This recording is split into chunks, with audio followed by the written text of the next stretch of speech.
The Suikoden series is one of my favorite RPG series of all time, bar none. And while the first game did introduce us to its characters and world, it is the second, with its impeccable storytelling and an unforgettable villain that really cemented it into the gamer's consciousness everywhere.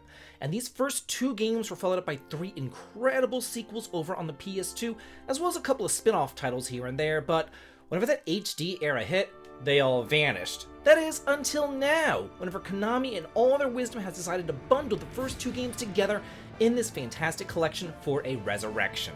Hi there everybody, I'm David, and in today's sponsored video I want to tell you all about Suikoden I and II, the Gate Rune and Dunon Unification Wars collection, that's releasing on March 6th for the PS4, PS5, Xbox Series, Xbox One, Nintendo Switch, and PC, and I really do think that is worth a sub as I try my hardest to hit 100,000 subscribers by the end of this year. And with your help, your like, and your sub, I just know that I can get there. So thank you so much for that. And now let's make like Vivi and blink right on into this review. First of all, just a couple of things right off the bat. I do want to let you know that this is available both physically and digitally. And as an extra bonus for us, it is not based off the PS1 versions that we originally got in the West. The two games are instead based upon the Japanese exclusive PSP ports. So many of the glitches and the bugs that were present in the PS1 originals are now fixed. But that also means that some of the exploits, such as scamming Marco for money and reaching Matilda early, have been closed as well. But in return, we get some major quality of life improvements, such as fast forwarding battles, running instead of walking everywhere, a dialogue log, and new crisp visuals along with added sound effects. So this definitely is the definitive way to play these masterpieces.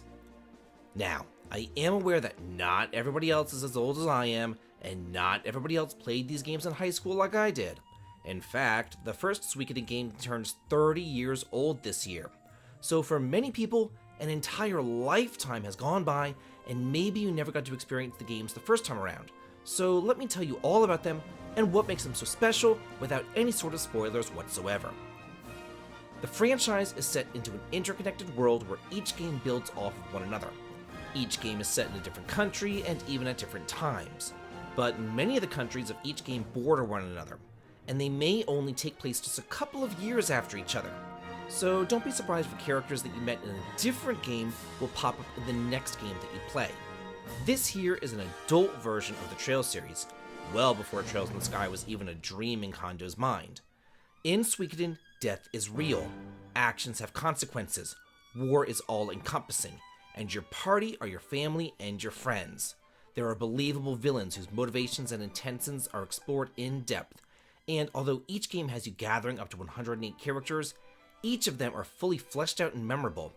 And I'm not just talking about like the main ones, even the most minor stars of Destiny have some sort of relevance, or are at least useful in battle. And honestly, I think that all that is the hallmark of a good game. Does it pull you in? Does it make you want to see the ending? Does it make you want to explore all there is to find? Or do you instead just kind of do it to get some trophies on the list? Well, let me tell you that the stories in these two games are gripping from the start and they will not let go. But now, let me also talk about the battle system, because the story is not the only highlight here. Unlike just about every single other RPG out there, you can fight in turn-based battles of up to 6 different party members, and allies and enemies will attack simultaneously, greatly speeding up the entire thing. And although it was already pretty speedy before, now there is a fast forward function to double it up, which would make grinding a thing of the past. That is, if you had to grind at all. But I am happy to say that these games have an ingenious leveling system, where your lower leveled characters will gain exponentially more experience points than your regularly leveled characters. And that's a godsend, considering how many characters there are. So no, grinding really just kind of isn't a thing in Suikoden. You could take a level 1 character, throw them in with your best party, and they'll be up to speed in like 5 battles or so. Another interesting facet of the battling is the row system. Both characters and enemies are placed in either the front or the back row, and each character has their own range, short, medium, or long. Those with short range can only attack the enemies in the front row, while those with medium range can stay behind in the back row, but they'll only be able to attack those enemies in the front row. But if you place them instead in the front row, they can hit the back row, while your long-range characters can attack anyone.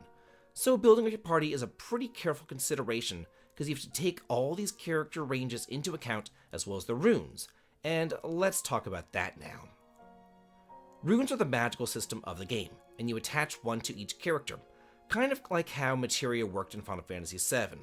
There's your basic elemental runes such as fire and water, which everybody can use, while other characters come with runes permanently attached to them. In the first game, each character can only equip one rune, while the second game really opened up the magic system and it allowed characters to equip up to 3 different runes each. Not everybody is equally adept at magic though. Your fighters won't get as many spell charges as your mages, and may not even open up the higher level spells at all, so this really is a balancing act. And then, in addition to magic, there's a combo system too. Certain characters can join up with one another to unleash devastating attacks, and these will be the key to victory. So again, it really does behoove you to switch all those characters around and continually experiment with each of them, because you never know what you're going to uncover. And that's just the regular battle system. There's also a duel system where your heroes can engage in one-on-one brawls with each other, really shaking things up. And even Fire Emblem-esque war battles are thrilling, edge-of-your-seats events where all your choices really matter, because characters can actually permanently die in these skirmishes, and nobody wants that. So these games are fantastic for those completionists out there, those of you who want to see and do everything. Personally, I love playing through the games the first time without a guide, then having a second run with the guide, just to ensure that I see and do everything, because the world is just packed with content that you do not want to miss. Also, another huge change that I just love is the ability to scroll through everybody's item bag with the press of a button. It used to be that you had to manually transfer items from one character to another just to equip anything, but now equipping items is super simple, easy, and modernized. One thing that I'm going to say though is that this still definitely is that old PlayStation game at heart. Little changes that they could have made, they didn't.